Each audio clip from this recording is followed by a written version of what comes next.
ನಮಸ್ಕಾರ ವೀಕ್ಷಕರ. ಸರ್, ಈಗ ನೀವು ಯಕ್ಷಿಣಿಗಳ ಬಗ್ಗೆ ಒಂದಷ್ಟು ಮಾಹಿತಿ ಕೊಟ್ಟಿದ್ದೀರಾ. ದೀಪ ಯಕ್ಷಿಣಿ ಸ್ಪೆಷಲಿ ನೀವು ಪೂಜೆ ಮಾಡೋ ಒಂದು ದೈವ, ಜೊತೆಯಲ್ಲಿ ನಾಗ ಯಕ್ಷಿಣಿ ಮತ್ತು ದನದ ಯಕ್ಷಿಣಿ ಮತ್ತು ಇನ್ನೂ ಬೇರೆ ಬೇರೆ ಯಕ್ಷಿಣಿಗಳ ಬಗ್ಗೆ, ಸಾಕಷ್ಟು ಯಕ್ಷಿಣಿಗಳ ಬಗ್ಗೆ ನೀವು ಇದುವರೆಗೂ ಮಾಹಿತಿ ಕೊಟ್ಟಿದ್ದೀರಾ. ಈ ಕೆಲವೊಂದಷ್ಟು ಈ ಕೋರ್ಟ್ ಕೇಸ್ಗಳಲ್ಲಿ, ಆಮೇಲೆ ಕೆಲವೊಂದಷ್ಟು ಅಭಿವೃದ್ಧಿ ಆಗೋದಕ್ಕಾಗ್ಬೋದು, ಇಲ್ಲ ಯಾವುದಾದ್ರೂ ಕೆಲವೊಂದು ವಸ್ತುಗಳು ಕಳೆದೋಗಿದ್ರೆ ಅವುಗಳಿಗೆ ಸಂಬಂಧಪಟ್ಟಂತೆ ಹುಡುಕೋಡೋದಕ್ಕಾಗ್ಬೋದು, ಇಲ್ಲ ಅವುಗಳ ಬಗ್ಗೆ ಸೂಚನೆ ಕೊಡುವಂಥ ಯಕ್ಷಿಣಿಗಳು ಇದ್ದಾವೆ. ಅದರಲ್ಲಿ ನೀವೇನೇ ಹೇಳ್ತಾ ಇದ್ರಿ ಮಧುಮತಿ ಯಕ್ಷಿಣಿ ಅಂತ. ಇದ್ರ ಬಗ್ಗೆ ಎಲ್ಲೂ ನಮ್ಮ ವೀಕ್ಷಕರಿಗೆ ಇದುವರೆಗೂ ನೀವು ಮಾತಾಡಿಲ್ಲ. ಈ ಥರ ಒಂದು ಮಧುಮತಿ ಯಕ್ಷಿಣಿ, ಅದು ಕೂಡ ನಮಗೆ ಸಕ್ಸಸ್ ಜೀವನಕ್ಕೆ ಸಹಾಯ ಮಾಡಿಕೊಡುತ್ತೆ, ಒಂದು ಪವರ್ಫುಲ್ ಯಕ್ಷಿಣಿ ಅಂತ ಹೇಳಿದ್ರಿ. ಅದ್ರ ಬಗ್ಗೆ ಮಾಹಿತಿ ಕೊಡಿ. ಯಾವೆಲ್ಲ ಒಂದು ಕೆಲಸಕ್ಕೆ ಈ ಮಧುಮತಿ ಯಕ್ಷಿಣಿನ ನಾವು ಬಳಸ್ಕೋಬೋದು, ಈ ಯಕ್ಷಿಣಿನ ಸಿದ್ಧಿ ಸಾಧನೆ ಮಾಡ್ಕೋಬೇಕಾದ್ರೆ ಯಾವೆಲ್ಲ ಒಂದಷ್ಟು ನಿಯಮಗಳಿವೆ? ಖಂಡಿತ. ಶ್ರೀ ಗುರುಭ್ಯೋ ನಮಃ. ಹರಿ ಓಂ. ಗುರು ಬ್ರಹ್ಮ ಗುರು ವಿಷ್ಣು ಗುರುದೇವೋ ಮಹೇಶ್ವರ, ಗುರು ಸಾಕ್ಷಾತ್ ಪರಬ್ರಹ್ಮ ತಸ್ಮೈ ಶ್ರೀ ಗುರುವೇ ನಮಃ. ಗುರುವೇ ಸರ್ವಲೋಕಾನಾಂ ವಿಷಯೇ ರೋಗಿಣಾಂ ನಿಧಯೇ ಸರ್ವವಿದ್ಯಾನಾಂ ಶ್ರೀ ದಕ್ಷಿಣಾಮೂರ್ತಯೇ ನಮೋ ನಮಃ. ಅರವಿಂದ್ ಸರ್, ಮಧುಮತಿ ಯಕ್ಷಿಣಿ ಬಗ್ಗೆ ಕೇಳ್ತಾ ಇದ್ದೀರಾ ನೀವು. ನೋಡಿ, ಈ ಮಧುಮತಿ ಯಕ್ಷಿಣಿ ಬಹಳ ಅದ್ಭುತವಾಗಿರ್ತಕ್ಕಂಥ ಸುರಸುಂದರಿ. ಇದು ಅಷ್ಟ ಭೈರವಿಯರು ಒಂದು ಕಡೆ ಸೇರಿದ್ರೆ, ಈ ಭೈರವಿ ಅಷ್ಟ ಭೈರವಿ 8 ಜನ ಭೈರವಿಯರು ಒಂದು ಕಡೆ ಸೇರಿದ್ರೆ ಮಧುಮತಿ ಯಕ್ಷಿಣಿ ಅಂತಕ್ಕಂಥ ರೂಪ ಬರುತ್ತೆ. ಅಂದ್ರೆ ಅಷ್ಟು ಶಕ್ತಿ ಸೇರಿದಾಗ ಒಂದು ಶಕ್ತಿ ಆಗುತ್ತೆ. ಅಂದ್ರೆ ನೀವು ಲೆಕ್ಕ ಹಾಕೊಳ್ಳಿ, ಒಂದೊಂದು ಭೈರವಿಯರು ಒಂದೊಂದು ಸಿದ್ಧಿ ಕೊಡ್ತಾರೆ ಅಂದ್ರೆ 8 ಜನ ಸೇರಿದಾಗ ಒಂದು ಯಕ್ಷಿಣಿ ಆಗ್ತಾಳೆ ಅಂದ್ರೆ ಎಷ್ಟು ಎನರ್ಜಿ ಇರ್ಬೋದು, ಎಷ್ಟು ಕೊಡ್ಬೋದು. ಸೊ ಹಾಗಾಗಿ ಮಧುಮತಿ ಯಕ್ಷಿಣಿ ಅಂತ ಹೇಳಿ ಈ ಒಂದು ಯಕ್ಷಿಣಿ ಹೆಸರು. ಯಾಕೆ ಮಧುಮತಿ ಯಕ್ಷಿಣಿ ಅಂತ ಹೆಸರು ಬಂತು? ಮಧು ಅಂದ್ರೆ ಜೇನುತುಪ್ಪ ಅಲ್ವಾ, ಮತಿ ಅಂದ್ರೆ ಚಂದ್ರ ಅಂತ, ಆಯ್ತಾ? ಸೊ ಚಂದ್ರನಿಗಿರುವಂತ ಹೆಸರು ಮತಿ. ಮಧುಮತಿ ಯಕ್ಷಿಣಿ ತುಂಬಾ ಒಂದು ವಿಶೇಷವಾಗಿರ್ತಕ್ಕಂಥ, ಅಂದ್ರೆ ಇದರಲ್ಲಿ ನಾವು ಇಂಗ್ಲಿಷಲ್ಲಿ ಹೇಳ್ಬೇಕಂದ್ರೆ ಹನಿಮೂನ್ ಅಂತ ಕರಿಬೋದಾ? ಹಾ, ಕರೆಕ್ಟ್, ಹೌದು, ಹನಿಮೂನ್ ಅಂತ ಕರಿಬಹುದು. ಹೌದು, ಮೂನ್ ಅಂದ್ರೆ ಚಂದ್ರ, ಹೌದು. ಸೊ ಈ ಮಧುಮತಿ ಯಕ್ಷಿಣಿ ಸಿದ್ಧಿ ಇದೆಯಲ್ಲ, ನಾವು ಮಾಡ್ಕೊಂಡ್ರೆ ಏನೇನು ಬೆನಿಫಿಟ್ ಅಂತ ಹೇಳ್ತೀನಿ. ಅವಾಗ ಒಂದು ಗೊತ್ತಾಗತ್ತೆ ಜನಗಳಿಗೆ ಇದು ಯಾಕೆ ಮಾಡ್ಕೋಬೇಕು ಅಂತ. ನೋಡಿ, ಮಧುಮತಿ ಯಕ್ಷಿಣಿ ಸಿದ್ಧಿಯನ್ನು ನಾವು ಮಾಡ್ಕೊಂಡಾಗ ಭೂಮಿ ಒಳಗಡೆ ನಮಗೆ ಏನಿಟ್ಟಿದ್ರು ಅದು ಗೊತ್ತಾಗತ್ತೆ. ಅಂದರೆ ಯಾವ್ದಾದ್ರು ತಾಂತ್ರಿಕ ಮಾಡಿಟ್ಟಿರ್ಬೋದು, ನಿಧಿಗಳಿರ್ಬೋದು, ಆಯಿತಾ, ಮತ್ತು ಭೂಮಿಯಲ್ಲಿರ್ತಕ್ಕಂಥ ದೇವರ ವಿಗ್ರಹಗಳಿರ್ಬೋದು, ಮತ್ತು ಭೂಮಿಯಲ್ಲಿರುವಂಥ ಪುರಾತನ ವಸ್ತುಗಳಿರ್ಬೋದು, ಇದು ನಮಗೆ ಗೋಚರಿಸುತ್ತೆ. ಆಯಿತಾ? ಅದು ಹೆಂಗೆ ಗೋಚರಿಸುತ್ತೆ ಅಂತಲೂ ನಾನು ಹೇಳ್ತೇನೆ ನಮಗೆ.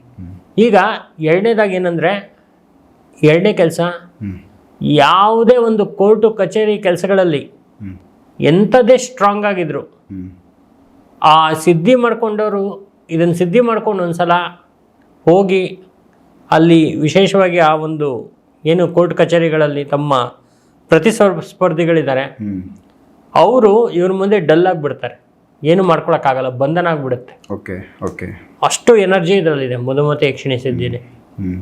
ಇನ್ನು ಮೂರನೇದಾಗಿ ವಿಶೇಷವಾಗಿ ಏನಾದರೂ ಒಂದು ವ್ಯಾಪಾರದಲ್ಲಿ ಆಕರ್ಷಣೆ ಆಗಬೇಕು ಅಂತಕ್ಕಂಥವ್ರು ಈ ಒಂದು ಸಿದ್ಧಿಯನ್ನು ಮಾಡ್ಕೊಂಡು ಹೋಗಿ ಆ ಸಿದ್ಧಿ ಆದ ತಕ್ಷಣ ವ್ಯಾಪಾರದಲ್ಲಿ ತುಂಬ ಒಂದು ಒಳ್ಳೆಯ ಒಂದು ರಿಸಲ್ಟ್ ಕಾಣಿಸುತ್ತೆ. ಅದು ಕೊನೆ ತನಕ ಇರುತ್ತೆ. ಒಂದಷ್ಟು ವರ್ಷ ಇತ್ತು, ಆಮೇಲೆ ಇದಾಯಿತು, ಆ ಥರ ಇಲ್ಲ, ಕೊನೆ ತನಕನೂ ಇರುತ್ತೆ. ಇದು ಒಂದಿದೆ. ಮತ್ತು ವಿಶೇಷವಾಗಿ ಏನಂದರೆ, ಗಂಡ ಹೆಂಡತಿ ಜಗಳ ಅದು ತುಂಬ ಒಂದು ಇದಾಗಿ ಹೋಗ್ತಾ ಇದೆ, ಅಥವಾ ಹೆಂಡತಿ ದಾರಿ ತಪ್ತಾ ಇದ್ದಾಳೆ, ಗಂಡ ದಾರಿ ತಪ್ತಾ ಇದ್ದಾನೆ ಅಂದಾಗ ಈ ಯಾರು ಸಿದ್ಧಿ, ಗಂಡ ಅಥವಾ ಹೆಂಡತಿ ಸಿದ್ಧಿ ಮಾಡ್ಕೊಂಡಿರ್ತಾರಲ್ಲ, ಅದು ತುಂಬ ಚೆನ್ನಾಗಿ ಅನ್ಯೋನ್ಯವಾಗಿ ಹೋಗ್ತಾರೆ ಮುಂದಕ್ಕೆ. ನೀವು ಫಸ್ಟ್ ಹೇಳಿದ್ರನ್ನ ಹನಿ ಮೂನ್ ಅಂತ. ಸೊ ನೋಡಿ, ಈ ಒಂದು ಕಾನ್ಸೆಪ್ಟ್ ಸೇರುತ್ತೆ. ಅಂದ್ರೆ ಇಲ್ಲಿ ಏನಾಗುತ್ತಂದ್ರೆ, ಗಂಡು ಹೆಣ್ಣು ಇರುವಂತ ಒಂದು ವಿಶೇಷವಾಗಿರ್ತಕ್ಕಂಥ ಶಕ್ತಿ ಇದು ಮಧುಮತಿ ಯಕ್ಷಿಣಿ ಅಂತ. ಸೊ ಆಮೇಲೆ ಇದೇ ಥರ 8 ಕೆಲಸಗಳು, ವಿದ್ಯೆಗಿರ್ಬೋದು, ಉದ್ಯೋಗ ಇರ್ಬೋದು, ವಿದೇಶ ಪ್ರವಾಸ ಇರ್ಬೋದು, ವಾಹನಗಳ ಖರೀದಿ ಇರ್ಬೋದು, ಮನೆ ಖರೀದಿ ಇರ್ಬೋದು, ಕಳ್ಳರ ಒಂದು ಕಾಟ ಇರ್ಬೋದು, ಭೂತ ಪ್ರೇತ ಪಿಶಾಚಿಗಳ ಕಾಟ ಇರ್ಬೋದು, ತಾಂತ್ರಿಕ ಇರ್ಬೋದು, ಇದಕ್ಕೆಲ್ಲ ಈ ಯಕ್ಷಿಣಿ ಸಹಾಯ ಮಾಡಿಕೊಡ್ತಾಳೆ. ಯಕ್ಷಿಣಿ ಜಗತ್ತು, ಆ ಜಗತ್ತಿನಲ್ಲಿ ಈ ಮಧುಮತಿ ಯಕ್ಷಿಣಿ ರಾಣಿ ಥರ ಕೆಲಸ ಮಾಡ್ತಾಳೆ. ಆಯ್ತಾ? ಕುಬೇರನ ಹೆಂಡತಿ ಮಧುಮತಿ ಯಕ್ಷಿಣಿ ಅಂದರೆ, ಕುಬೇರನ ಹೆಂಡತಿ ಅವಳು. ಮಧುಮತಿ ಯಕ್ಷಿಣಿ. ಸೊ ಈ ಒಂದು ಮಧುಮತಿ ಯಕ್ಷಿಣಿ ವಿಶೇಷವಾಗಿ ಸಿದ್ಧಿ ಮಾಡ್ಕೊಳ್ಳುವಂಥ ವಿಧಾನ ಏನು ಅಂದರೆ, ನಮಗೆ ಅದಕ್ಕೆ ಬೇಕಾಗಿರೋದೇನು ಅಂತ ಹೇಳಿದ್ರೆ ವಿಶೇಷವಾಗಿ ಒಂದು ಬಟ್ಲಲ್ಲಿ ಜೇನುತುಪ್ಪ ಪ್ಯೂರ್ ಆಗಿರೋದು, ಮಿಕ್ಸ್ ಗಿಕ್ಸ್ ಇರೋದು ಆ ಥರದ್ದೆಲ್ಲ ಆಗಲ್ಲ, ಪ್ಯೂರ್ ಆಗಿರ್ತಕ್ಕಂಥ ಜೇನುತುಪ್ಪ, ಮತ್ತೆ ಒಂದು ದೇವಿ ವಿಗ್ರಹ ಯಾವುದಾದ್ರು ಆಗಿರ್ಬೋದು, ಲಕ್ಷ್ಮಿ, ಸರಸ್ವತಿ, ಪಾರ್ವತಿ, ದುರ್ಗೆ, ಕಾಳಿ ಯಾವುದಾದ್ರು ಇರ್ಬೋದು, ಅದನ್ನು ಮಧುಮತಿ ಯಕ್ಷಿಣಿ ಅಂತ ತಗೋಬೇಕು, ದೇವಿ ವಿಗ್ರಹ. ಆಯಿತಾ? ಮತ್ತು ತುಳಸಿ ಮಾಲೆ, ಪ್ಯೂರ್ ಆಗಿರ್ತಕ್ಕಂಥ ತುಳಸಿ ಮಾಲೆ, ಪಂಚಪತ್ರ ಉದ್ಧರಣೆ, ಪೂಜೆ ಸಾಮಗ್ರಿಗಳು ಇಟ್ಕೊಂಡು ಮಧುಮತಿ ಯಕ್ಷಿಣಿ ಸಿದ್ಧಿಯನ್ನು ತಗೊಂಡು, ಗುರುಗಳಿಂದ ತಗೊಂಡು ಆ ಸಿದ್ಧಿಯನ್ನು ಪ್ರಾರಂಭ ಮಾಡುವಂಥದ್ದು. ಇದು ಪ್ರಾರಂಭ ಮಾಡಬೇಕಾದ್ರೆ ಚಂದ್ರ ಅಲ್ಲಿ ಕಾಣಿಸ್ಬೇಕು ನಮಗೆ. ಅಂದರೆ ಸೂರ್ಯ ಅಸ್ತಮ ಆಗಿ ಚಂದ್ರೋದಯ ಆಗುತ್ತಲ್ಲ, ಆ ಚಂದ್ರ ಕಾಣಿಸ್ಬೇಕು. ಆ ಚಂದ್ರ ಕಾಣಿಸಿದಾಗ ಈ ಒಂದು ಸಿದ್ಧಿಯನ್ನು ಪ್ರಾರಂಭ ಮಾಡಬೇಕಂದ್ರೆ ಹುಣ್ಣಿಮೆಗಳಲ್ಲಿ, ಅಷ್ಟಮಿ ಹುಣ್ಣಿಮೆಗಳಲ್ಲಿ ಈ ಒಂದು ಸಿದ್ಧಿಯನ್ನು ಪ್ರಾರಂಭ ಮಾಡುವಂಥದ್ದು ಇರುತ್ತೆ. 90 ದಿನಗಳ ಕಾಲ ಈ ಮಧುಮತಿ ಯಕ್ಷಿಣಿಯ ಸಿದ್ಧಿಯನ್ನು ಮಾಡಬೇಕು. ಕೆಂಪು ಮತ್ತು ಬಿಳಿ ವಸ್ತ್ರವನ್ನು ಉಡಬೇಕು. ಹೆಣ್ಮಕ್ಳಾದರೆ ಕೆಂಪು ಬ್ಲೌಸು ಅಥವಾ ಬಿಳಿ ಬ್ಲೌಸು, ಕೆಂಪು ಸೀರೆ, ಅಥವಾ ಯಾರಾದರೂ ಈ ಥರ ಮುತ್ತೈದೆ ಅಲ್ಲ ಅಥವಾ ಹೆಣ್ಮಕ್ಳು ಇನ್ನೂ ಮದುವೆ ಆಗಿಲ್ಲ ಅಂದವ್ರು ಮಾಡ್ಬೋದು, ಏನು ತೊಂದರೆ ಇಲ್ಲ. ಅದಕ್ಕೆ ಸ್ವಲ್ಪ ಡಿಸೈನ್ ಇರುವಂಥದ್ದನ್ನು ನೋಡಿ ಮಾಡ್ಬೋದು. ಕೆಂಪು ಬಿಳಿ ಇರ್ತಕ್ಕಂಥ ಗಂಡು ಮಕ್ಕಳಾದರೆ ಕೆಂಪು ಶರ್ಟು, ಬಿಳಿ ಪಂಚೆ ಅಥವಾ ಕೆಂಪು ಪಂಚೆ ಬಿಳಿ ಶರ್ಟು ಹಾಕ್ಕೋಬೋದು. ಕೆಂಪು ಬಿಳಿ ಇರುವಂಥದ್ದು ಅದು ಚಿಹ್ನೆ, ಅದು ತಗೋಬೇಕು. ಮತ್ತು ವಿಶೇಷವಾಗಿ ಏನಂದರೆ ಈ ಯಕ್ಷಿಣಿ ಸಿದ್ಧಿ 90ನೇ ದಿನಕ್ಕೆ ಒಂದು ಹುತ್ತದ ಹತ್ರ ಹೋಗಿ ಈ ಪೂಜೆ ಮಾಡಿರ್ತಕ್ಕಂಥ ವಿಗ್ರಹವನ್ನು ಅಲ್ಲಿಟ್ಟು, ಆಯಿತಾ, 9 ದೀಪಗಳನ್ನ ಹಚ್ಚಿ 9 ಥರ ನೈವೇದ್ಯವನ್ನು ಕೊಟ್ಟು ಆ ಯಕ್ಷಿಣಿಗೆ ವಿಶೇಷ ಪೂಜೆಯನ್ನು ಮಾಡಿ 9 ಹೆಜ್ಜೆ ಬಂದು, ಆಯಿತಾ, ಆ ಪೂಜೆ ಮಾಡಿರ್ತಕ್ಕಂಥ ಒಂದು ಮಡಕೆ ಇರುತ್ತೆ, ಆ ಜೇನುತುಪ್ಪದ ಮಡಕೆ, ಅದನ್ನು ಅಲ್ಲೇ ಒಡೆದು ಭೂಮಿ ಮೇಲೆ ಒಡೆದು ಹಿಂದೆ ತಿರುಗಿ ನೋಡ್ದೇನೆ ಬಂದುಬಿಡಬೇಕು. ಇದು ಮಧುಮತಿ ಯಕ್ಷಿಣಿ ಸಿದ್ಧಿ ಸಾಧನೆ. ಈ ಸಾಧನೆ ಮಾಡೋದು ಒಂದು ಸ್ವಲ್ಪ ಕಷ್ಟನೇ. ಕಷ್ಟ ಅಂದ್ಕೊಂಡ್ರೆ ಎಲ್ಲ ಕಷ್ಟನೇ, ಆದರೆ ನಮ್ಗೆ ಈಸಿ. ಇದು ನಾವು ಮಾಡಿದ್ದೀವಲ್ಲ, ನಮ್ಗೆ ಈಸಿ. ಹಾಗಾಗಿ ಈ ಸರಳವಾಗಿರ್ತಕ್ಕಂಥ ಒಂದು ಯಕ್ಷಿಣಿ ಸಿದ್ಧಿಯನ್ನು ಮಾಡ್ಕೋಬೋದು. ಇದಕ್ಕೆ ಜಾತಿ ಮತಗಳಿಲ್ಲ, ಆಯಿತಾ, ಏನೂ ಇಲ್ಲ. ನಾವು ಅದನ್ನು ಶುದ್ಧವಾಗಿ ಒಂದೇ ಮನಸ್ಸಲ್ಲಿ 90 ದಿನ ನಾನು ಮಾಡ್ತೀನಿ, ನಾನು ಈ ಸಿದ್ಧಿ ತೊಗೊಳ್ತೀನಿ ಅಂತ ಮಾಡಬೇಕು. ಆದರೆ ಆ ಸಿದ್ಧಿ ತೊಗೋಬೇಕಾದ್ರೆ ಒಂದು ಚಿಕ್ಕದು ಯಜ್ಞ, ಅದಕ್ಕೆ ಯಜ್ಞ ಮಾಡಿ, ಹೋಮ ಮಾಡಿ, ಹೋಮದ ಸಮ್ಮುಖದಲ್ಲಿ ಈ ಒಂದು ಯಕ್ಷಿಣಿ ಸಿದ್ಧಿಯನ್ನು ತಗೋಬೇಕು, ಮಧುಮತಿ ಯಕ್ಷಿಣಿ ಸಿದ್ಧಿಯನ್ನು. ಈ ಸಿದ್ಧಿಯನ್ನು ತಗೊಂಡ ತಕ್ಷಣ ಏನಾಗುತ್ತಂದರೆ 9ನೇ ದಿನಕ್ಕೆ, 90 ದಿನ ಮಾಡಬೇಕಲ್ವಾ, 9ನೇ ದಿನಕ್ಕೆ ಆ ಯಕ್ಷಿಣಿ ಬರ್ತಾಳೆ ನಮ್ಮಲ್ಲಿ. ಬಂದು ಯಾರು ಸಿದ್ಧಿ ಮಾಡ್ಕೊಡ್ತಾ ಇರ್ತಾನೆ, ಹೆಂಗಸು ಗಂಡಸು ಯಾರಿದ್ರು ಕೂಡ, ಅವನ ಆ ವ್ರತವನ್ನು ಭಂಗ ಮಾಡೋಕ್ಕೆ ನೋಡ್ತಾಳೆ. ಏನೋ ಒಂದು ಆಸೆ ತೋರಿಸೋದು, ಏನೋ ಒಂದು ವ್ಯಾಮೋಹ ತೋರಿಸೋದು ಅಥವಾ ಡೈವರ್ಟ್ ಮಾಡೋದು, ಆ ಥರ ಮಾಡಿ ಅದನ್ನು ಭಂಗ ಮಾಡೋಕ್ಕೆ ನೋಡ್ತಾಳೆ. ಆದರೆ ನಾವು ಒಂದೇ ಮನಸ್ಸಿಂದ ಇದನ್ನು ಮಾಡಲೇಬೇಕು ಅಂತೇಳಿ ಯಾರು ಗಟ್ಟಿ ನಿರ್ಧಾರ ಮಾಡ್ಕೊಂಡು ಇದರಲ್ಲಿ ಇರ್ತಾರಲ್ಲ, ಅವರು 90ನೇ ದಿನಕ್ಕೆ ಹೋಗ್ತಾರೆ.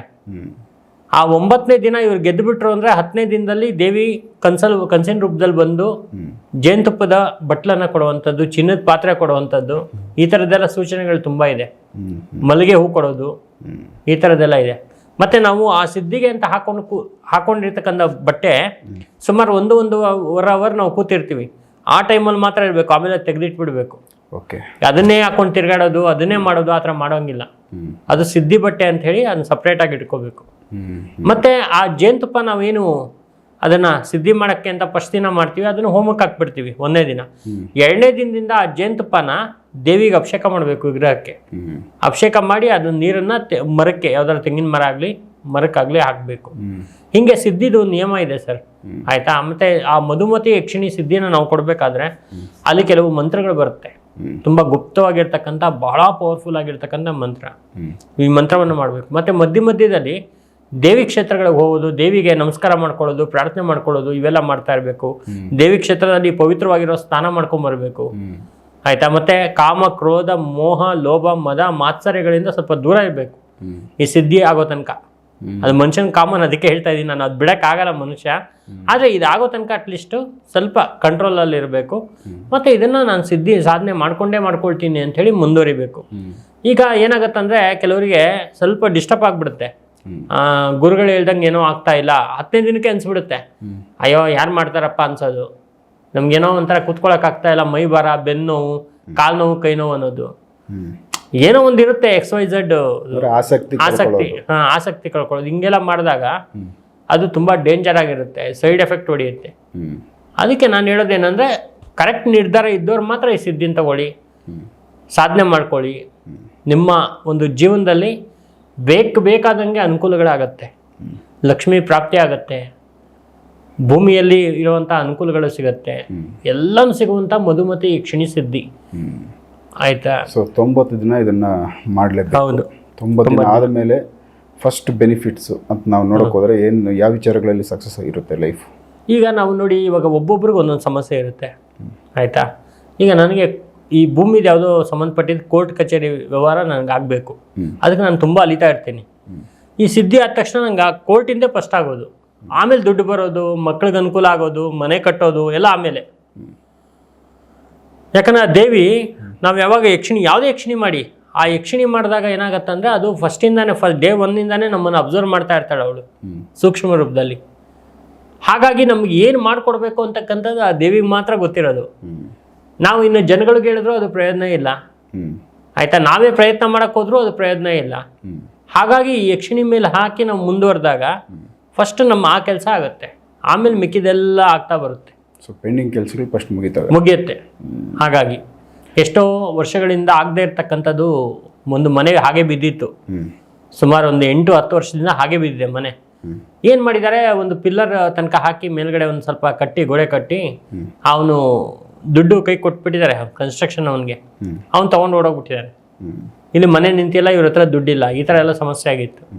ಆಮೇಲೆ ಈ ಮಧುಮತಿ ಯಕ್ಷಿಣಿ ಸಿದ್ಧಿ ಕೊಟ್ಟಾಗ ನಾನು ಹೇಳಿದೆ, ಆ ಜೇನುತುಪ್ಪನ ತೊಗೊಂಡೋಗಿ ಆ ಇದ್ರ ಮೇಲೆ ಹಾಕಿ ಅಂತ.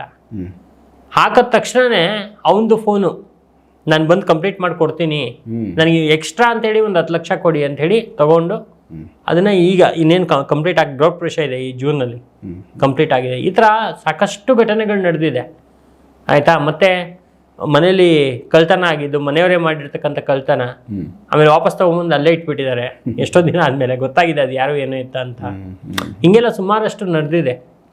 ಹಾಗಾಗಿ ಅದು ಆ ಜೇನುತುಪ್ಪನ ಹೆಂಗೆ ಉಪಯೋಗ ಮಾಡಬೇಕು, ಯಾವ ಥರ ನಾವು ಹೋಮನ ಮಾಡಬೇಕು, ಹೋಮ ನಾವು ಮಾಡ್ಕೋಬೋದು, ಯಾವ ಥರ ಮಾಡ್ಕೋಬೋದು, ಅದೆಲ್ಲ ಜನಗಳಿಗೆ ನಾವು ಕರೆಕ್ಟಾಗಿ ಬಂದಾಗ ಅದ್ರ ಬಗ್ಗೆ ಗೈಡೆನ್ಸ್ ಕೊಟ್ಟು ಅದು ನಾವು ತಿಳಿಸ್ಕೊಡ್ಬೋದು. ಸೂಪರ್. ಸೊ ವೀಕ್ಷಕರೇ, ಇದೊಂದು ಮಧುಮತಿ ಯಕ್ಷಿಣಿ. ಸೊ ಈ ಒಂದು ಯಕ್ಷಿಣಿ ಬಗ್ಗೆ ಇದುವರೆಗೂ ಸಂತೋಷ್ ಭಟ್ರೆಲ್ಲೂ ಮಾಹಿತಿ ಕೊಟ್ಟಿರಲಿಲ್ಲ. ಬಟ್ ಈ ಒಂದು ಯಕ್ಷಿಣಿ ಸಾಧನೆ ಮಾಡಿಕೊಂಡ್ರೆ ಸೊ ಅದು ಜೀವನ ಬದಲಾಯಿಸುತ್ತೆ. ಬಟ್ ಮಾಡ್ಕೊಳ್ಳೋದು ಕಷ್ಟ, ಸಿಂಪಲ್ ಇಲ್ಲ. ಶ್ರಮಪಟ್ಟು ಮಾಡಿದ್ರೆ ಅದು ಬೆನಿಫಿಟ್ ಇರುತ್ತೆ. ಸೊ ಅದ್ರ ಬಗ್ಗೆ ಇನ್ನೂ ಹೆಚ್ಚಿನ ಮಾಹಿತಿ ಬೇಕು ಅಂದರೆ ಡೈರೆಕ್ಟಾಗಿ ಸಂತೋಷ್ ಭಟ್ರನ್ನ ಕಾಂಟ್ಯಾಕ್ಟ್ ಮಾಡಿದಾಗ ಅವ್ರು ಮಾಹಿತಿ ಕೊಡ್ತಾರೆ. ಸೊ ಸಾಧನೆ ಮಾಡೋ ಶಕ್ತಿ ಇರೋರು ಇದನ್ನು ಮಾಡ್ಕೊಳ್ಳಿ, ಆಗದೇ ಇರೋರು ಬಿಟ್ಬಿಡಿ. ಬೇರೆ ಅವ್ರ ಸಮಸ್ಯೆಗಳಿಗೆ ಏನು ಬೇಕೋ ಅದು ಪರಿಹಾರ ಕೊಡ್ತಾರೆ, ಅದನ್ನು ತೊಗೊಳ್ಳಿ ಅಂತ ಹೇಳ್ತೀನಿ. ನೆಕ್ಸ್ಟ್ ಇನ್ನೂ ಬೇರೆ ವಿಚಾರಗಳನ್ನ ಸಂತೋಷ್ ಭಟ್ರ ಜೊತೆ ಮಾತಾಡ್ತಾ ಹೋಗ್ತೀನಿ. ಎಪಿಸೋಡ್ ನೋಡ್ತಾ ಹೋಗಿ. ನಮಸ್ಕಾರ.